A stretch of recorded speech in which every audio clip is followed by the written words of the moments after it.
안녕히 주무셨습니까? 예. 오늘 이야기는 재미있는 전래동화 이야기로 시작하도록 하겠습니다. 동화 좋아하시죠? 예. 네. 애나 어른이나 좋아하는 것이 동화인 것 같습니다. 옛날 어느 마을에 가난한 농부가 살았습니다. 그래서 욕심쟁이 영감의 밭을 빌려서 농사를 지으며 살았습니다. 농부는 이래서 번 돈을 차곡차곡 모았습니다. 그래서 몇 년 뒤에는 드디어 욕심쟁이 영감의 땅을 조금 살 수 있게 되었습니다. 그런데 그것은 산비탈에 있는 자갈밭이나 다름없는 땅이었는데 농부는 그래도 마냥 신나기만 했습니다. 그렇게 자갈을 열심히 걷어내고 있는데 항아리를 발견하게 된 것입니다. 농부는 항아리에 괭이를 넣어서 집으로 돌아왔습니다. 그리고 그대로 마당에 두고 잠이 들었습니다. 농부는 아침 일찍 일어나서 괭이를 챙기려고 항아리에서 꺼냈습니다. 그런데 항아리 속에 또 한 자루의 괭이가 그대로 들어 있었던 것입니다. 농부는 분명 한 자루만 넣어놨었는데 왜 또 한 자루가 더 있을까 하고 의아해했습니다. 그래서 농부는 그 안에 있던 괭이 한 자루를 더 꺼냈습니다. 그랬더니 어떻게 됐어요? 또 한 자루의 괭이가 있는 것이었습니다. 호기심이 발동한 농부는 혹시나 하는 마음에 엽전을 집어넣었습니다. 그랬더니 엽전이 2냥으로 늘어나 있었습니다. 농부는 금세 부자가 되었고 욕심쟁이 영감도 그 소문을 듣게 되었습니다. 자신이 팔았던 밭에서 그 요술 항아리가 나왔다는 말에 굉장히 배를 아파했습니다. 다음날 욕심쟁이 영감은 농부를 찾아가서 다짜고짜 그 항아리를 내놓으라고 하였습니다. 자기는 땅만 팔았지 항아리는 팔지 않았다라는 것입니다. 농부는 기가 막혔지만 욕심쟁이 영감은 막무가내였습니다. 그렇게 둘은 하루 종일 싸웠습니다. 결국 농부와 욕심쟁이 영감은 원님에게 판결을 받기로 하고 관하로 갔습니다. 자초지정을 다 들은 원님은 판결을 내렸습니다. 항아리는 관하에서 보관할 테니 두 사람은 집으로 돌아가 사이좋게 지내시오. 두 사람은 억울했지만 어쩔 수 없었습니다. 항아리를 손에 넣은 원님은 입에 귀에 걸렸습니다.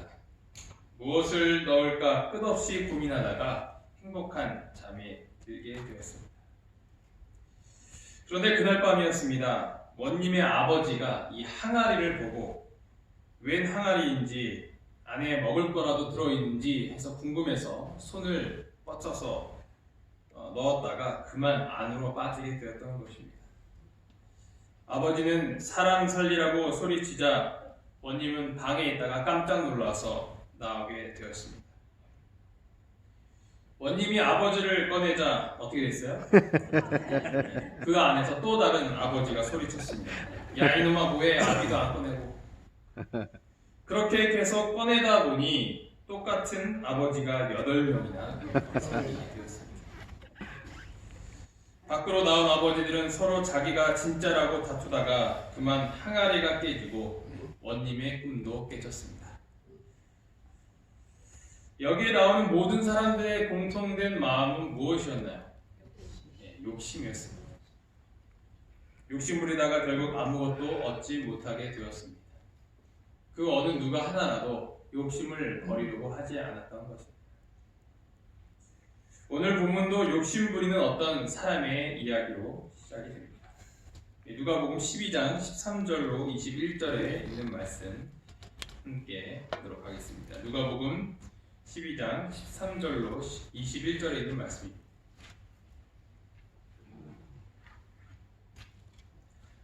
함께 읽어보도록 하겠습니다. 우리 중에 시작.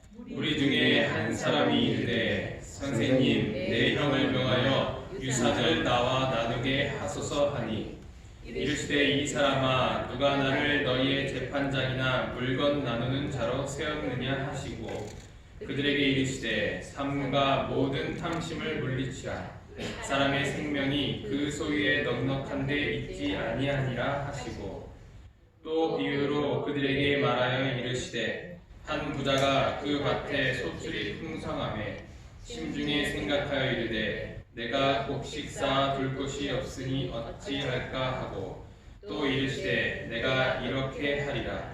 내 곡간을 헐고 더 크게 짓고 내 모든 곡식과 물건을 거기 쌓아두리라.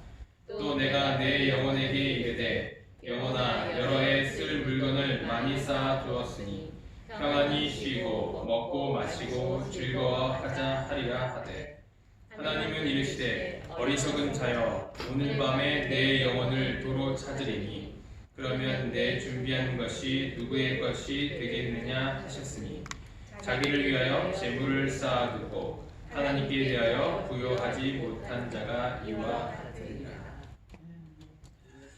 아무리 돈이 많고 또 모은 것이 많다고 하여도 오늘 당장 목숨을 잃는다면 그 모든 것이 무슨 소용이겠냐라는 예수님의 가르침입니다. 그것을 우리는 너무나도 잘 알고 있습니다. 세상에서 정말 중요한 것은 생명이라는 것이죠. 그리고 이 땅에서의 생명뿐만이 아니라 우리가 영원히 갖게 될 그 생명이 정말 중요하다라는 것을 이 병원에서 누구보다도 우리는 잘 알고 있습니다. 이 내용은 누가복음 12장에서 나오는 이야기입니다. 1절에 보면 물이 수만 명이 모여 서로 밟힐 만큼 되었다라고 기록을 하고 있습니다. 이것은 예수님의 가르침을 듣기 위해서 수많은 사람들이 모여 있었고, 또 예수님께서는 귀한 교훈들을 그들에게 알려주시기 시작했다는 것입니다. 그 누가복음 12장의 내용들을 살펴보면 이렇습니다. 바리새인들의 누룩에 대한 말씀을 하시고, 그리고 참새 5마리가 2 아사리온에 팔리는 것이 아니냐 하면서 우리가 얼마나 소중한 존재인지를 알려주십니다.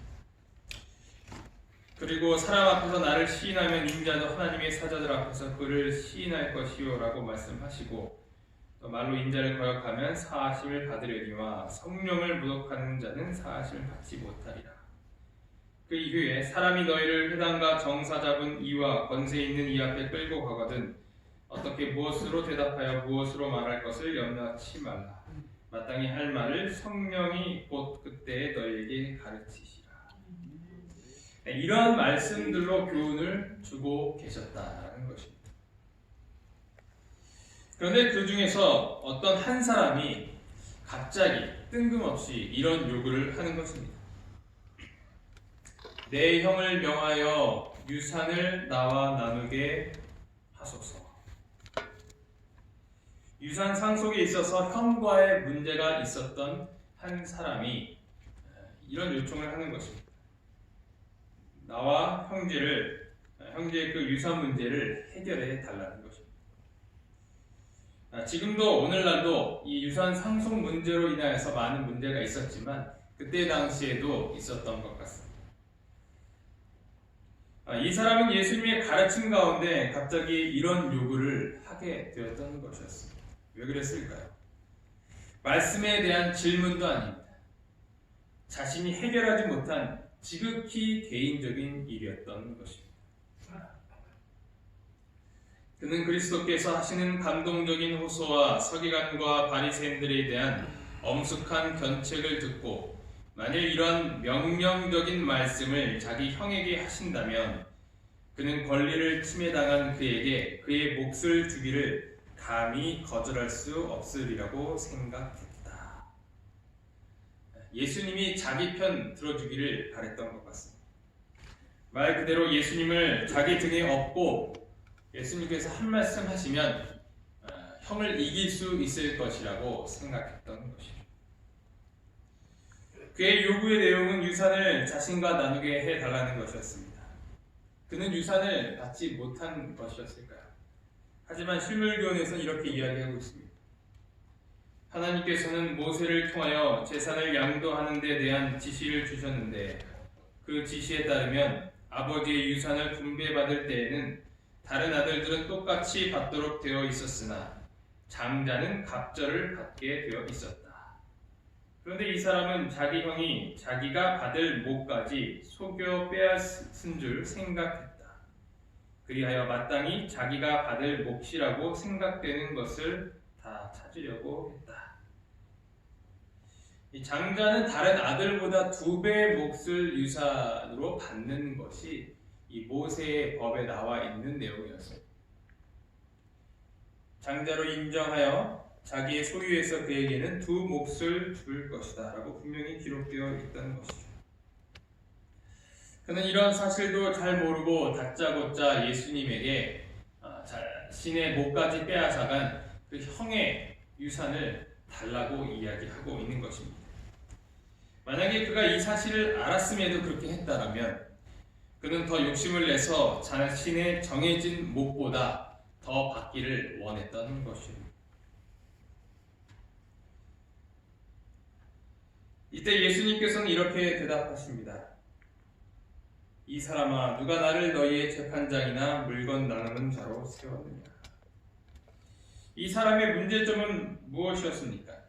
그것은 예수님을 그저 소위 이 재판장으로만 취급을 했다는 것이죠. 물건 나누는 자로 여겼다라는 것입니다. 예수님의 천국복음은 이 세상에만 속한 것이 아닙니다. 요한복음 18장 36절에 보면 예수님께서 내 나라는 이 세상에 속한 것이 아니다 라고 분명히 말씀을 하셨습니다. 그리스도께서 엄숙한 교훈을 주시는 도중에 이 사람은 자기의 이기적인 기질을 드러내었다. 이 사람은 자기의 세속적 이익을 증진시키는 데 도움이 될 수 있는 주님의 능력을 인식했으나 신령한 진리가 그의 생각과 마음을 사로잡지 못했다. 정말 귀한 영적의 말씀이 선포되는 그 순간에도 이 사람은 하늘을 바라보지 못하고 여전히 땅에 이 세속적인 욕심에 머물러 있었다라는 것입니다. 그래서 그 말씀 교훈 중에 그는 이렇게 이상한 질문을 할 수밖에 없는 상황이었습니다.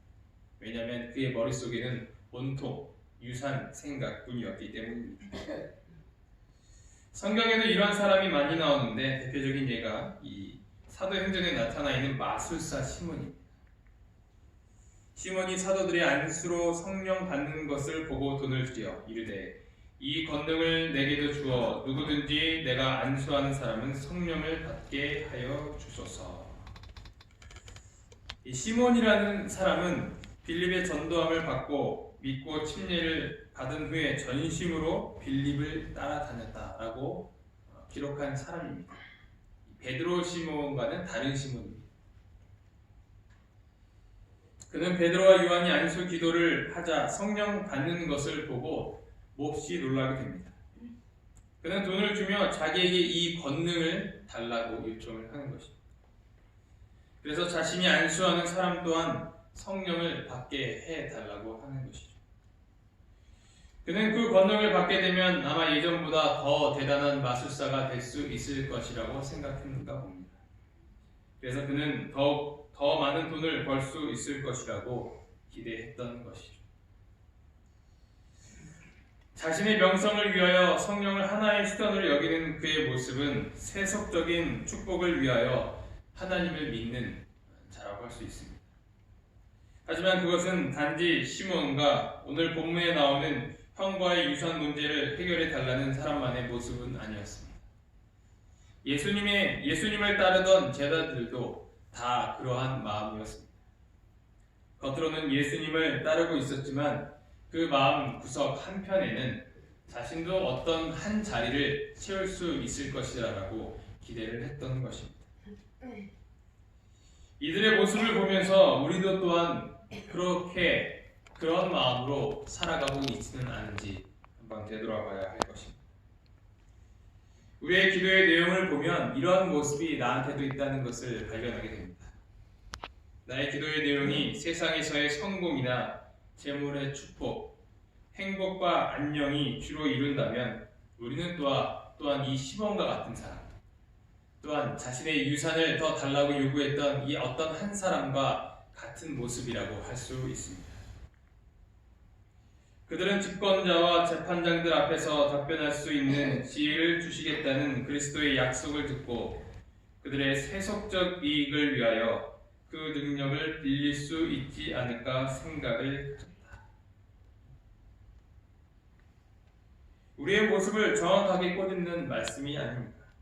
평소에도 기도 잘하지 않는 사람이 어려운 일이나 위기가 찾아올 때 굉장히 신실해지는 것입니다. 물론 하나님은 그렇게 해서라도 우리와 더 가까워지게 하시도록 믿음을 더하시기도 합니다. 하지만 그런 세속적인 것들보다는 영원한 것들을 위하여서 우리가 이제는 더욱더 그것을 위하여 기도한다면 하나님이 원하시는 자녀의 모습으로 살아갈 수 있게 될 것입니다. 아멘. 우리가 세속적인 것을 위하여만 기도하지 말고 영적인 것을 위하여 더욱 기도할 수 있는 우리 모두가 되기를 간절히 바랍니다. 아멘.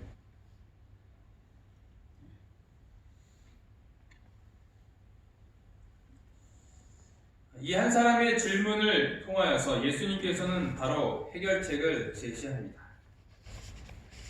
모든 탐심을 물리치라. 모든 탐심을 물리치라는 것이 예수님이 하실 수 있었던 최고의 답변이었습니다. 예수께서는 이 사람에게 그 일을 판단해 줄 수 있었다. 그분은 이 경우에 누가 옳은지를 아셨다. 그러나 이들 형제는 둘 다 탐욕이 강했기 때문에 서로 싸우고 있었다. 예수님은 이때에 누가 잘못했는지 시시비비를 가릴 수 있었다라고 기록을 하고 있는 것입니다. 그래서 어쩌면 예수님은 솔로몬과 같은 현명한 판단을 내려주심으로 인하여서 사람들의 큰 감동을 주실 수도 있었을 것입니다. 하지만 예수님은 일부러 그에게 그런 해결을 어떤 결정을 내려주지 않으셨습니다. 형이나 혹은 동생을 설득시켜서 그 일을 해결하려고 하지 않으셨습니다.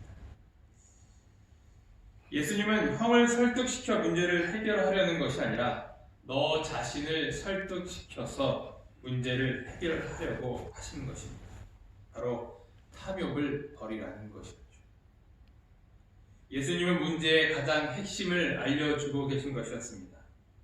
몇 대 몇으로 나누어서 해결하신 것이 아니라 그 사람이 욕심만 버린다면 비록 그 사람은 어쩌면 형으로부터 한 푼을 받지 않더라도 그 모든 문제가 해결될 것임을 아셨던 것입니다.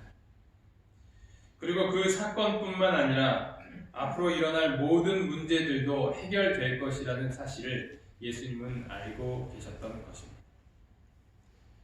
정말 누가 봐도 그 유산을 잘 분배하신다고 하셨더라도 정말 공정하게 잘 되었다고 하더라도 다시 그들은 싸울 것을 아셨기 때문입니다. 그리고 이 문제뿐만 아니라 또 다른 문제가 일어난다고 하여도 그것은 여전히 그들에게 싸움의 빌미를 제공할 뿐이지 이 사건만을 해결한다고 하여서 그 모든 것들이 해결되는 것이 아니었던 것입니다. 내가 욕심을 버리면 해결될 수 있는 일이 참으로 많이 있습니다. 우리가 살아가면서 많은 문제들을 겪게 되는데요. 고부간의 문제는 어떻게 해결할 수 있을까요? 아들에 대한 욕심을 버리면 해결할 수 있습니다. 아들이 여전히 내 아들이라는 욕심을 버리면 그것은 해결될 수 있을 것입니다. 자녀 교육 문제, 자녀에 대한 욕심을 버리면 됩니다. 내가 이루지 못하는 것을 자녀를 통해서 이루려는 그 욕심을 버린다면 모든 것들은 해결될 수 있습니다. 부부간의 문제, 상대방을 바꾸겠다는 욕심을 버리면 해결됩니다. 그 욕심을 버리고 내가 바뀌겠다는 마음으로 바뀌게 되면 그 모든 것이 해결됩니다. 아멘. 이웃 간의 문제 또한 마찬가지입니다. 우리 가족의 욕심을 버리면 그 모든 것들은 해결될 것입니다. 따라해 주기 바랍니다. 욕심을 버리면 문제가 해결됩니다. 문제가 해결됩니다. 그러나 이 욕심을 버리는 일이 어디 쉽습니까? 죄인은 욕심 덩어리입니다. 자기밖에 모릅니다. 이 문제를 해결할 수 있는 유일한 분이 우리는 예수님이라는 것을 고백할 수밖에 없습니다. 아멘. 인류의 죄와 슬픔에 대한 유일한 구제책은 곧 그리스도시다. 그분의 은혜의 복음만이 사회를 저주스럽게 만드는 죄악을 제거할 수 있다. 가난한 자들에 대한 부자의 부정행위나 부자에 대한 가난한 자의 원한 같은 것은 다 그 근원이 이기심이 있다. 우리는 그리스도께 복종함으로써만 이러한 이기심을 끊어버릴 수 있다. 그리스도만이 죄에 찌든 이기심 대신에 사랑의 새 마음을 주실 수 있다. 아멘. 예수님만이 이 일을 해결할 수 있다. 식당에 가보면 이런 우리의 욕심이 참으로 많이 드러나. 한 개만 가져가라는데 두 개 가져가면 안 되겠냐고.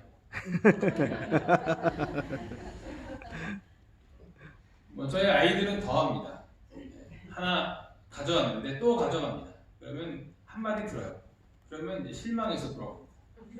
가끔 인심 좋은 지사님들께서 더 주시기도 하시지만 어미 교육을 해도 그 아이들의 욕심은 변함이 없는 거죠. 그러니까 아이나 어른이나 다 똑같죠. 왜냐하면 우리 모두는 죄인이기 때문입니다. 혹시 두 개 더 가져가셨다고 또 맞먹으시네. 또 삐지지 마시고 그분을 한테 한 얘기가 아니라 우리 모두에게 한 이야기입니다.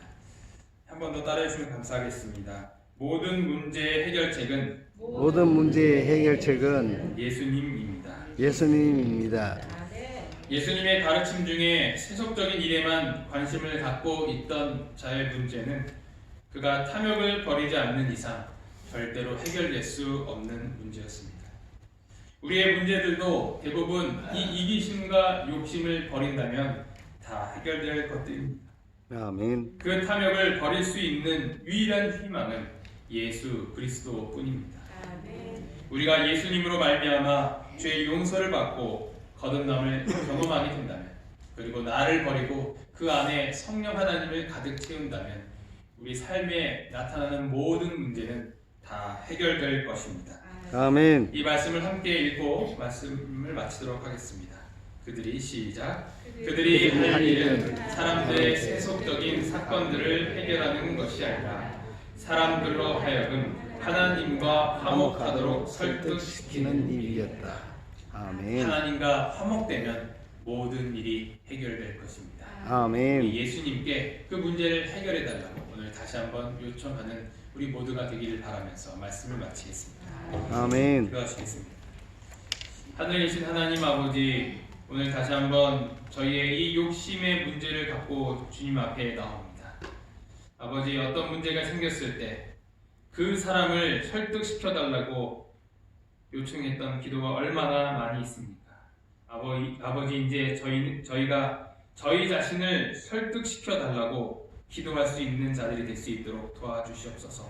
아멘. 저희 마음 가운데 이기심을 버리고 탐욕을 버리고 예수님만을 채워서 항상 자비롭고 온화한 마음을 가질 수 있도록 인도하여 주시옵소서. 아멘. 우리가 혹시 수중에 갖고 있는 것은 많지는 않을 수 있지만 저희 마음 가운데 하나님의 은혜를 풍성히 심어주어서 우리가 더욱더 너그럽고 또 자비를 베풀 수 있는 그런 아름다운 그리스도인의 모습을 가질 수 있도록 인도하여 주시옵소서. 이 아멘. 모든 말씀 예수님 이름으로 간절히 기도합니다. 아멘.